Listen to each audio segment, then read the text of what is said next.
Good morning, good evening, good afternoon, wherever you are in the world when you're seeing this, whether you are live with us tonight or whether you watch the replay.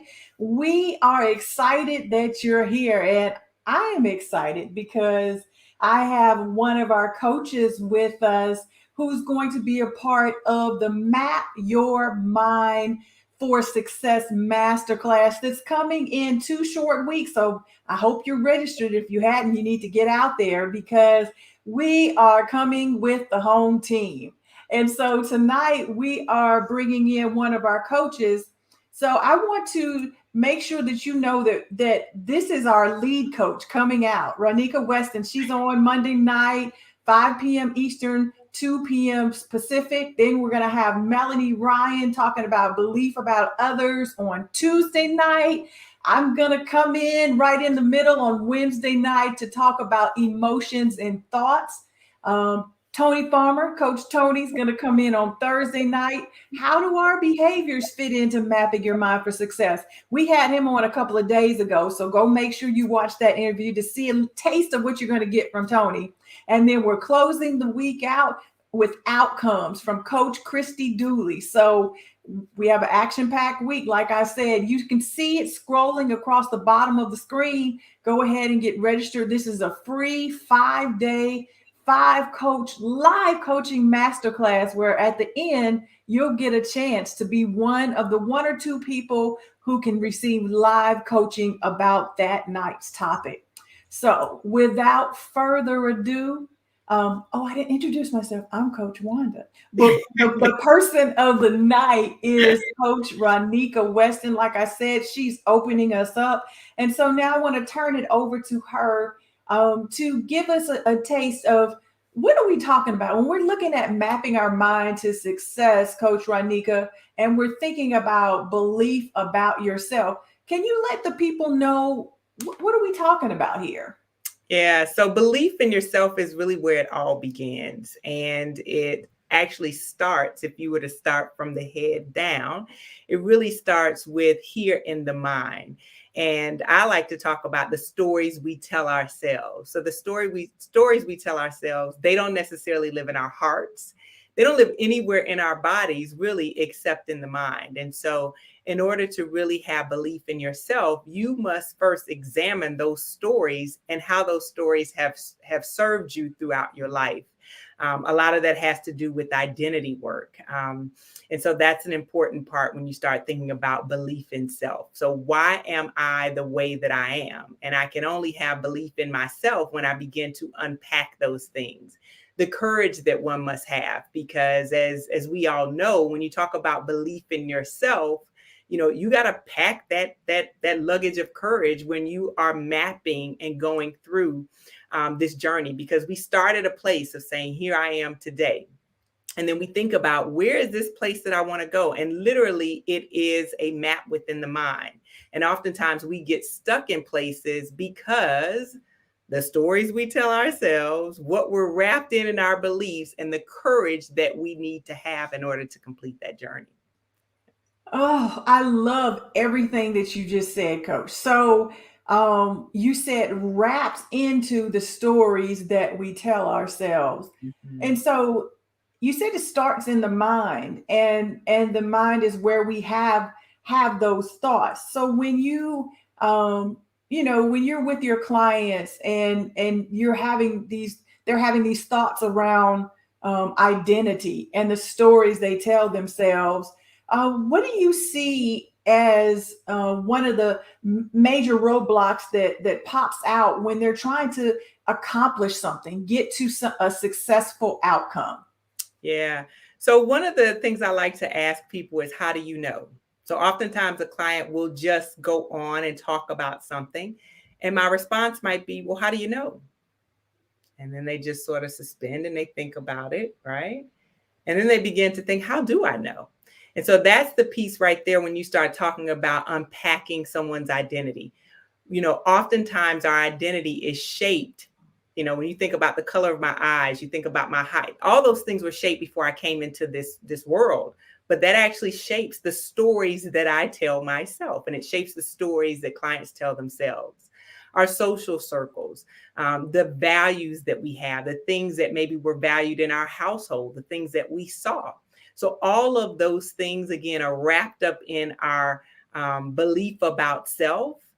It's also wrapped up in our identity, which then is wrapped up in the stories that we tell ourselves. So another question I often ask clients is, how is that serving you now? And it's one of those that is kind of a coach question. It's not one that's really mainstream that people necessarily hear. But the moment you ask people that, they begin to think, well, I don't know how it's serving me. And oftentimes it is serving you as a protector. And so when you talk about belief in yourself, there's also a piece of love that has to be there, because you have to honor that. You know, if it has served you up into that point, it has carried you through good times, bad times, helped you to be successful. But then how do you suspend that to say, how is it serving me now? And what do I want to do with that moving forward? That's so good. That's so good, Ranieka, because um, if it's not serving you right, then it's not going to be. It shouldn't be part of your roadmap to success, because it's probably going to be a roadblock to getting you to where you want to be, to your goal, to your outcome. Thank you so much for these nuggets, and I can't wait for your full night session, and how you empower some people who are able to experience the live coaching on Monday night. I'm excited. I'm glad that I get to sit in on every night, and I get to see some of the transformational work that you can start in people's lives, because we've had an interesting past 2 years, and some of us, it's been longer than that, right? Mm-hmm.